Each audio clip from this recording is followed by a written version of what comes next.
بسم الله الرحمن الرحيم الحمد لله رب العالمين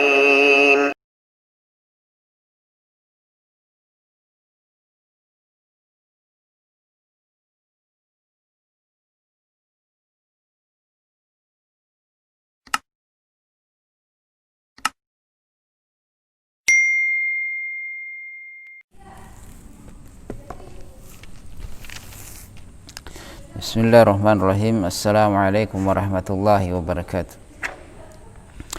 Alhamdulillah hamdan katsiran tayyiban mubarakan fihi kama yuhibbu rabbuna wa yardah. Asyhadu an la ilaha illallah iqraran bihi wa tauhidan wa asyhadu anna Muhammadan abduhu wa rasuluhu amma ba'd. Ayyuhal ikhwan wa akhwatullah rahimani wa rahimakumullah jami'an. Pada kesempatan kali ini kita akan membahas sedikit terkait dengan kata jahiliyah, ummiyun, kemudian ahli kitab. Ini 3 poin yang insyaallah kita akan melihat ta'rif atau definisi dari ketiga istilah tersebut. Di dalam buku Syarh Masail Jahiliyah, yaitu Syekh Shalih Fauzan Al-Fauzan, beliau mensyarah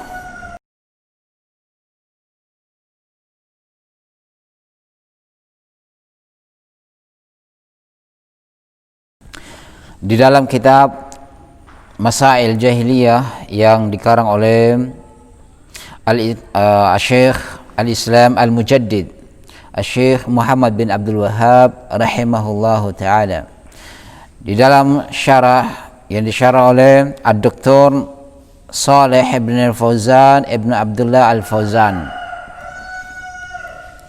Ini adalah kitab yang masyhur di kalangan para tulab, para penuntut ilmu. Ketika saya melihat, Masya Allah, banyak faedah-faedah gemilang yang diberikan oleh Syekh Shalih Fauzan Al-Fauzan. Di antaranya adalah 3 poin tadi yang kita akan melihat ta'rif definisinya, yaitu siapa itu kitabiyun, siapa itu al-jahilun, kemudian siapa itu yang dinamakan dengan ummiyun. Kaum muslimin yang semoga dirahmati Allah Subhanahu wa taala, istilah al-kitabiyun itu telah ma'ruf di kalangan kaum muslimin.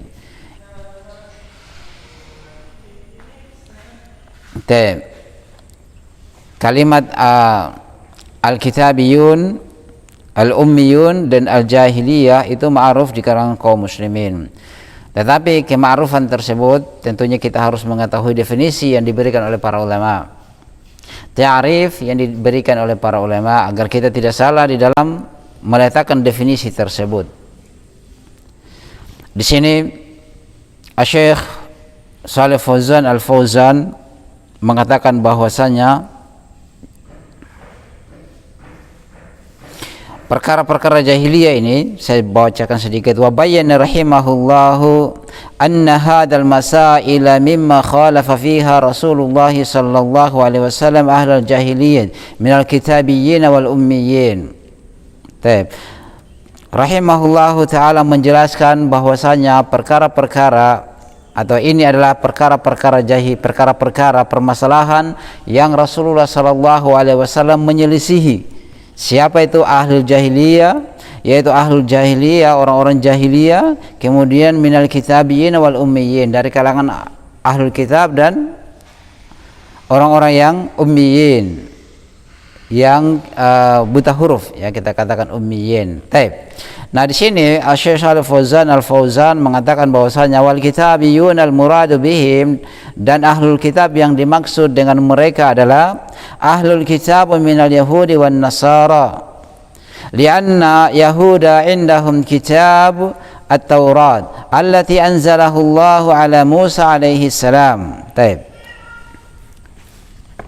Bahwasanya Ahlul kitab itu dinamakan mereka adalah orang-orang yang yaitu dari kalangan Yahudi dan Nasara. Yahudi dan Nasara. Maka kalau dikatakan ahlul kitab berarti ada dua ya, Yahudi dan Nasara. Li'annal yahuda indahum kitab anzalallah, bahwasanya orang-orang jahil, orang Yahudi itu mereka memiliki kitab yang namanya At-Taurah, yaitu Taurat, yang allati anzalahullahu ala Musa alaihissalam. Kitab Taurat tersebut Allah turunkan kepada Nabi Musa alaihissalam. Jadi yang pertama adalah yaitu orang-orang Yahudi, pada mereka Allah turunkan yaitu kitab At-Taurah kepada Nabi Musa alaihissalam. Kemudian wan Nasara indahum kitabul Injil alladzi anzalahu Allahu ala Isa ibn Maryam alaihi salatu wassalam. Taib. Kemudian orang-orang Nasara itu mereka memiliki kitab yang Allah Subhanahu wa taala turunkan. Kitab apa itu? Kitab Injil. Allah Subhanahu wa taala turunkan kepada Nabi Isa alaihi salatu wassalam. Nah, di sini kita lihat bahwasanya ahlul kitab, kita sudah ketahui ahlul kitab itu ada dua, Yahudi dan Nasara. Orang Yahudi itu Allah Subhanahu wa taala turunkan kitab berupa At-Taurat kepada Nabi Musa alaihi salam. Kemudian Nasara yaitu Allah Subhanahu wa taala menurunkan kepada Nabi Isa alaihi salam berupa kitab yang namanya Injil. Itulah ta'rif atau definisi dari ahlul kitab atau al-kitabiyun. Taib. Wa huma kitabani azimani anzalahumullahu ala nabiyyina atau nabiyaini karimaini, bahwasanya keduanya itu adalah Alkitab, merupakan kitab yang agung yang Allah Subhanahu wa taala menurunkan keduanya kepada dua nabi yang mulia, nabiyaini karimaini, yaitu dua nabi yang mulia.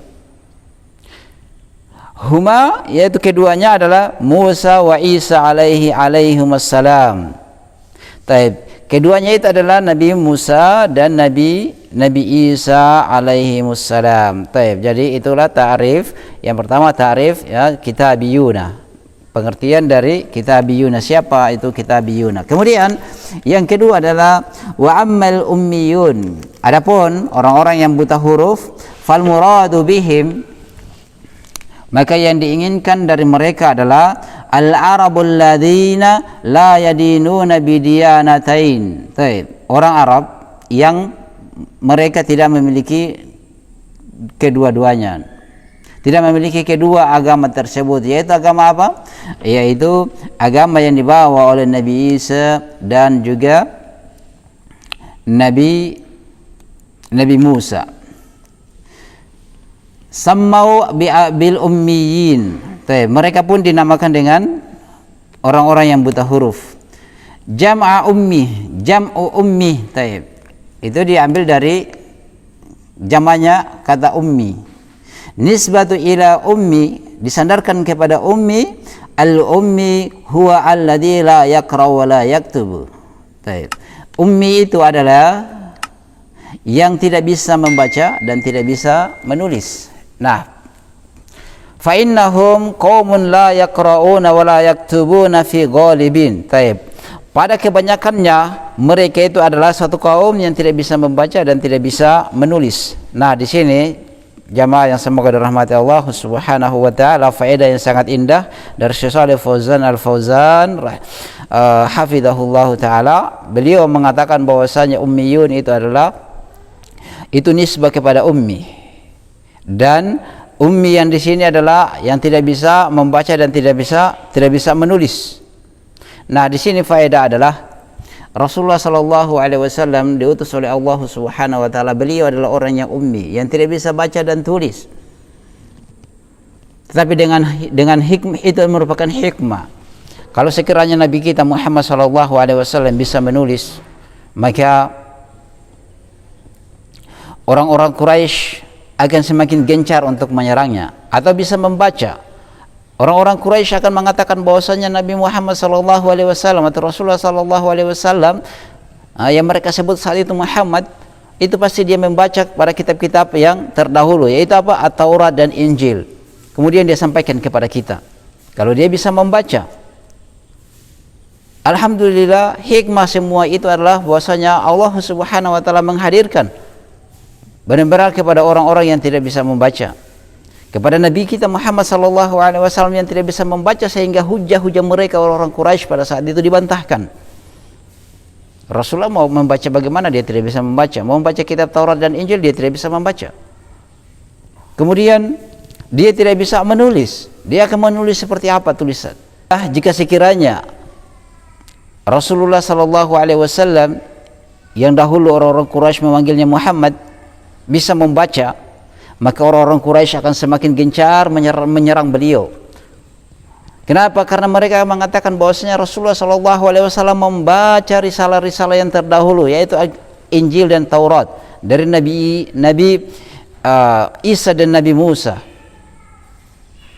Itu hujah mereka, tapi ternyata Masya Allah yang paling tahu semuanya. Allah akan memberikan apa yang otak-otak kita, pikiran kita tidak mampu untuk menjangkaunya.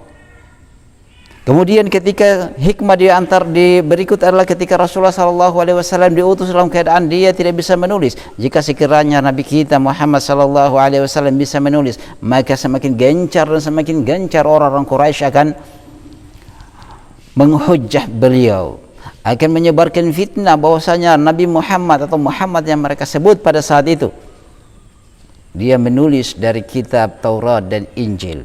Al-Quran itu dia menulis, menyalin dari kitab Taurat dan Injil. Itu ucapan-ucapan mereka. Pasti jika sekiranya mereka tahu, jika sekiranya Nabi kita Muhammad SAW tahu membaca atau tahu menulis, maka semua itu musnah dengan dua hal yang ada pada diri Rasulullah SAW, yaitu buta huruf dan tidak bisa membaca. Ya, buta huruf, tidak bisa membaca, tidak bisa menulis. Itu hikmah semuanya, dibalik semuanya itu, sehingga Al-Quran akan senantiasa terjaga, dan Al-Quran senantiasa membenarkan apa yang Rasulullah SAW pegang, membenarkan kisah-kisah yang terdahulu pada Nabi dan kitab-kitab yang diturunkan oleh Allah Subhanahu wa taala, menceritakan sejarah-sejarah tersebut di dalam Al-Quran tertuang. Sehingga dengan hikmah Rasulullah sallallahu alaihi wasallam tidak bisa membaca dan menulis, maka terbantahlah semua fitnah-fitnah yang orang-orang Quraisy lemparkan kepada orang-orang yang mau memeluk Islam.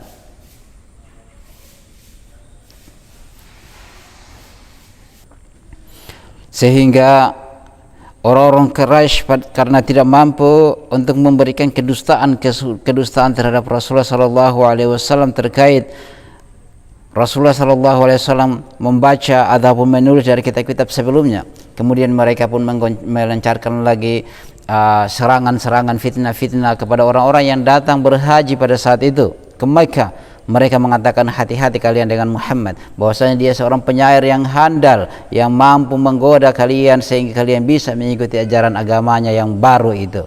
Ini fitnah-fitnah yang mereka sebarkan. Itu dari perkara ummiyun. Jadi kita sudah dapatkan faedah terkait siapa itu adalah ahlul kitab, siapa itu adalah ummiyun. Nah, sekarang kemudian kita masuk pada faedah yang berikut, yaitu amal jahiliyah. Amal jahiliyah itu, kemudian adapun perkara-perkara jahiliyah atau orang-orang jahiliyah, fal muradu biha anisbatu ilal jahl. Kemudian mereka itu yang diinginkan adalah penyandaran kepada kebodohan, sandarkan kepada kebodohan. Wal jahlu adamul ilmi, dan bodoh itu tidak memiliki ilmu. Wal jahiliyatu hiya allati laysa fiha rasulu wa laysa fiha kitabun. Dan karena bodoh itu, al jahiliyah itu orang-orang jahiliyah, hiya allati laysa fiha rasul, di dalamnya itu tidak ada rasul dan juga tidak ada kitab. Taib, yang berikut adalah amal jahiliyah tu. Adapun yang dimaksud dengan jahiliyah yaitu zaman jahiliyah, fal muradu biha an-nisbatu ila jahal, yaitu yang diinginkan adalah disandarkan kepada kebodohan.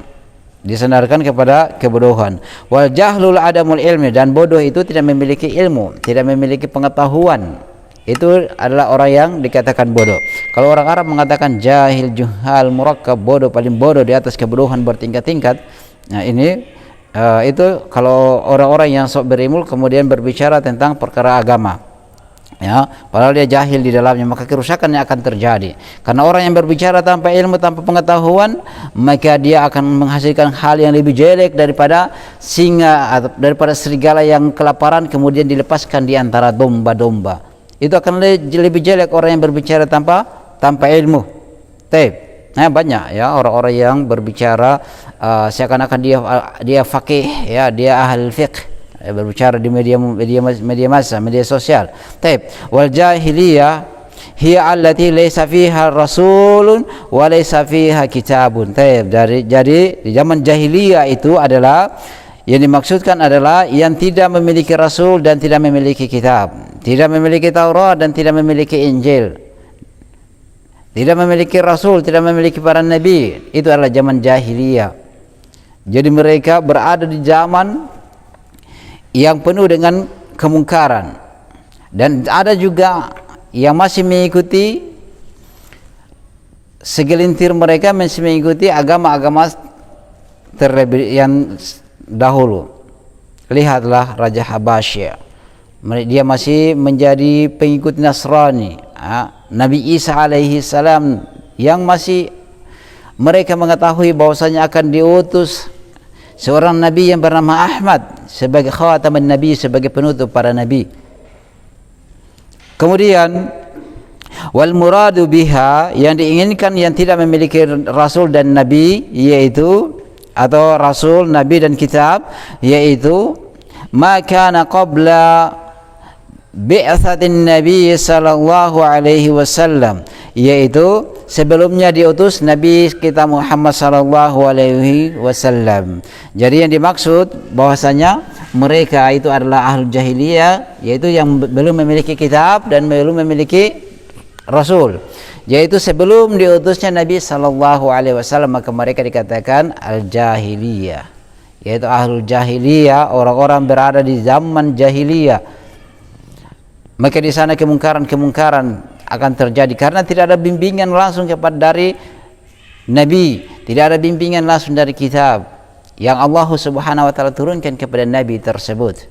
Maka ketika Rasulullah sallallahu alaihi wasallam diutus oleh Allah Subhanahu wa taala melalui perantara malaikat Jibril menyampaikan wahyunya kepada Rasulullah sallallahu alaihi wasallam, maka disitulah diturunkan Al-Qur'an, dan Rasulullah sallallahu alaihi wasallam diangkat sebagai nabi terakhir, nabi penutup atau nabi akhir zaman. Tidak ada nabi setelah Rasulullah sallallahu alaihi wasallam. Adapun orang-orang yang mengaku nabi seperti Mirza Ghulam Ahmad, yang mengaku nabi seperti di Banggai Ali Taeta, kemudian digantikan oleh anaknya lagi Dzikrullah, ya ini orang-orang yang terlalu banyak berkecimpung dengan jin sehingga mengaku sebagai nabi. Tapi sebelum itu juga, sebelum Rasulullah sallallahu alaihi wasallam baru saja meninggal Musailamah al-Kadzdzab di Yaman, langsung mengikrarkan bahwasanya dia adalah utusan Allah. Dia mendapatkan wahyu bahwasanya dia seorang nabi dan rasul. Ya, padahal dia kadzdzab, pendusta, ya, yang dibunuh oleh Washi, ya. Dia dibunuh oleh seorang yang telah membunuh Hamzah bin Abdul Muthalib. Itu sebagai balasan bahwasanya dia telah membunuh orang terbaik, paman Rasulullah sallallahu alaihi wasallam. Maka dia harus membayar tombaknya itu dengan membunuh seorang nabi yang mengaku sebagai nabi dan rasul, yaitu Musailamah al-Kadzdzab. Mungkin ini yang dapat kami sampaikan, kurang dan lebihnya mohon dimaafkan. Jika ada kata-kata yang kurang berkenan, itu yang kesalahan, maka itu datangnya dari kami pribadi dan godaan syaitan la'natullah alaihi atau iblis la'natullah alaihi. Jika kebenaran itu datangnya dari Allah Subhanahu wa taala, jika ada satu salah maka saya beristighfar kepada Allah Subhanahu wa taala. Astaghfirullahal adzim. Kita tutup dengan doa kafaratul majelis. Subhanakallahumma bihamdik asyhadu an la ilaha illa anta astaghfiruka wa atubu ilaik. Assalamualaikum warahmatullahi wabarakatuh.